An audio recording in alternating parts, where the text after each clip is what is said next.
ಬಂಧುಗಳಿಗೆ ವಚನಗಳು with ಮುಗ್ಲನಗೆ channel ಕಡೆಯಿಂದ ಶರಣಾರ್ಥಿಗಳು. ಇಂದಿನ ವಿಡಿಯೋದಲ್ಲಿ ಮಾತೆ ವಿರಾಗಿಣಿ ಅಕ್ಕಮಹಾದೇವಿಯವರ ವಚನಗಳು ಮತ್ತು ವಚನಗಳ ಭಾವಾರ್ಥ. ಬನ್ನಿ ಪೂರ್ತಿ ವಿಡಿಯೋ ನೋಡಿ, ಈ ವಚನದ ಅಮೃತದ ಸವಿಯನ್ನು ಸವಿಯಿರಿ. ವಚನ ಹೀಗಿದೆ: ಚಂದನದ ಕಡಿದು ಕೊರೆದು ತೇದೊಡೆ ನೊಂದೆನೆಂದು ಕಂಪಬಿಟ್ಟಿತೆ, ತಂದು ಸುವರ್ಣದ ಕಡಿದೊರೆ ರೊಡೆ ಬೆಂದು ಕಳಂಕ ಹಿಡಿದಿತ್ತೆ, ಸಂದು ಸಂದನು ಕಡಿದು ಕೊಬ್ಬನು ತಂದು ಗಾಣದಲ್ಲಿಕ್ಕೇರಿದೆಡೆ ಬೆಂದು ಪಾಕಗೊಳೆ ಸಕ್ಕರೆಯಾಗಿ ನೊಂದೆನೆಂದು ಸವಿಯ ಬಿಟ್ಟೀತೆ, ನಾ ಹಿಂದೆ ಮಾಡಿದ ಹೀನಂಗಳೆಲ್ಲವ ತಂದು ಮುಂದಿಳುಹಲು ನಿಮಗೆ ಹಾನಿ ಎನ್ನ ತಂದೆ ಚನ್ನಮಲ್ಲಿಕಾರ್ಜುನ ದೇವಯ್ಯ ಕೊಂದೊಡೆ ಶರಣೆಂಬುದ ಮಾಣೆ. ಈ ವಚನದ ಅರ್ಥ ಹೀಗಿದೆ: ಚಂದನ ಅಂದರೆ ಗಂಧದ ಮರವನ್ನು ಕಡಿದು ಅದನ್ನು ತಂದು ತೇದಾಗ ಸುವಾಸನೆ ಬಿಡುವುದಿಲ್ಲ, ನೊಂದೆನೆಂದು ಅದು ಕಂಪು ಬಿಡುವುದಿಲ್ಲ. ಹಾಗೆಯೇ ಸುವರ್ಣವ ಕಡಿದೊರೆ ರೊಡೆ ಅಂದರೆ ಚಿನ್ನವನ್ನು ತಂದು ಬೆಂಕಿಯಲ್ಲಿ ಕಾಯಿಸಿ ಅದಕ್ಕೆ ಆಕಾರ ಕೊಟ್ಟಾಗ ನಾನು ಬೆಂದೆ ಅನ್ನುವಂತಹ ಕೋಪದಿಂದ ಅದು ತನ್ನ ಹೊಳಪನ್ನು ಕಳೆದುಕೊಳ್ಳುವುದಿಲ್ಲ.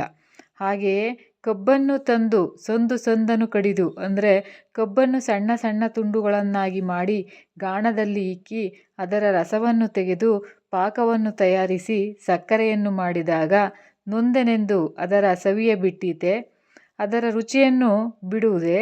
ನಾ ಹಿಂದೆ ಮಾಡಿದ ಹೀನಂಗಳೆಲ್ಲವ ತಂದು, ನಾ ಹಿಂದೆ ಏನೆಲ್ಲ ಪಾಪಗಳನ್ನು ಮಾಡಿದ್ದೇನೆ ಆ ಎಲ್ಲ ಪಾಪಗಳನ್ನು ತಂದು ನಿಮ್ಮ ಮುಂದೆ ಇಟ್ಟು ನಿಮ್ಮ ಪ್ರಾರ್ಥನೆಯನ್ನು ಮಾಡಿದಾಗ, ಮಾಡಿದ ಪಾಪಗಳಿಗೆ ಕ್ಷಮೆ ಕೇಳಿದಾಗ ನೀನು ಕ್ಷಮಿಸುವುದಿಲ್ಲವೇ ಎನ್ನ ತಂದೆ ಚನ್ನಮಲ್ಲಿಕಾರ್ಜುನ ದೇವಯ್ಯ, ನೀನು ಆ ಎಲ್ಲ ಪಾಪಗಳನ್ನು ಕ್ಷಮಿಸಿ ಕಾಪಾಡುವುದಿಲ್ಲವೇ ಎನ್ನುತ್ತಾ ಅಕ್ಕಮಹಾದೇವಿ ಶಿವನನ್ನು ಪ್ರಾರ್ಥನೆ ಮಾಡುತ್ತಾರೆ.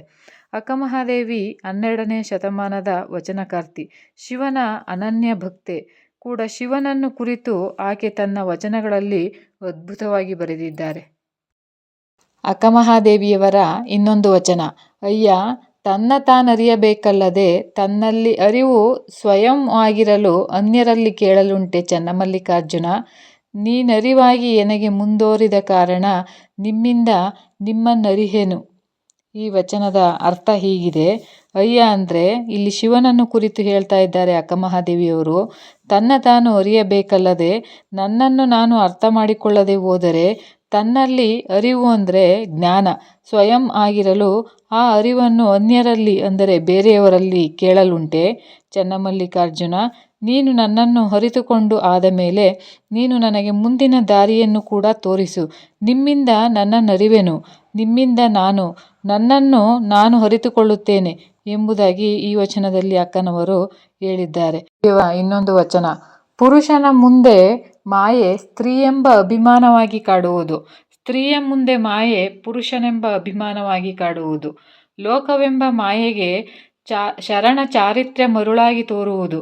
ಚನ್ನಮಲ್ಲಿಕಾರ್ಜುನ ನೊಲಿದ ಶರಣಂಗೆ ಮಾಯೆ ಇಲ್ಲ, ಮರಹಿಲ್ಲ, ಅಭಿಮಾನವೂ ಇಲ್ಲ.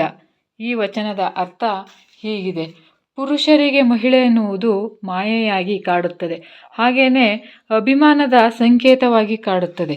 ಸ್ತ್ರೀಯ ಮುಂದೆ ಮಾಯೆ ಯಾವುದು ಅಂದರೆ ಪುರುಷ, ಹಾಗೆಯೇ ಆ ಪುರುಷ ಅಭಿಮಾನವಾಗಿ ಕಾಡ್ತಾನೆ. ಈ ಲೋಕ ಅಂದ್ರೇ ಹಾಗೆ, ಮಾಯೆ ಅನ್ನುವ ಬಲೆಯಲ್ಲಿ ಸಿಕ್ಕಿದಾಗ ಶರಣ ಚಾರಿತ್ರ್ಯನಿಗೆ ಮರುಳಾಗಿ ತೋರುವುದು, ಶರಣನಿಗೆ ಆ ಚಾರಿತ್ರ್ಯ ಅನ್ನುವುದು ಮಾಯೆಯಾಗಿ ಕಾಡುವುದು. ಚನ್ನಮಲ್ಲಿಕಾರ್ಜುನನು ಒಲಿದಂತಹ ಶರಣನಿಗೆ, ಭಕ್ತನಿಗೆ ಮಾಯೆ ಅನ್ನುವುದು ಎಂದಿಗೂ ಇಲ್ಲ, ಅಭಿಮಾನವೂ ಇಲ್ಲ. ಅವನಿಗೆ ಇರುವಂತಹದ್ದು ಚನ್ನಮಲ್ಲಿಕಾರ್ಜುನನ ಭಕ್ತಿ ಎನ್ನುವುದು ಈ ವಚನದ ಅರ್ಥವಾಗಿದೆ. ನಂತರ ಇನ್ನೊಂದು ವಚನ: ಕಾಯಕ್ಕೆ ನೆರಳಾಗಿ ಕಾಡಿತ್ತು ಮಾಯೆ, ಪ್ರಾಣಕ್ಕೆ ಮನವಾಗಿ ಕಾಡಿತ್ತು ಮಾಯೆ, ಮನಕ್ಕೆ ನೆನಹಾಗಿ ಕಾಡಿತ್ತು ಮಾಯೆ, ನೆನಹಿಂಗೆ ಅರಿವಾಗಿ ಕಾಡಿತ್ತು ಮಾಯೆ, ಜಗದ ಜಂಗಗಳಿಗೆ ಬೆಂಗೋಲನೆತ್ತಿ ಕಾಡಿತ್ತು ಮಾಯೆ.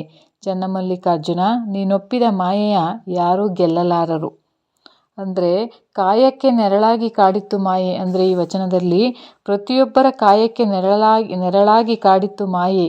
ಆ ಮಾಯೆಯ ಪ್ರಾಣಕ್ಕೆ ಕೂಡ ಮನಸ್ಸನ್ನು ಕೊಟ್ಟು ಕಾಪಾಡಿತ್ತು, ಆ ಮನಸ್ಸಿಗೆ ನೆನಹಾಗಿ ಕಾಡಿತ್ತು ಮಾಯೆ.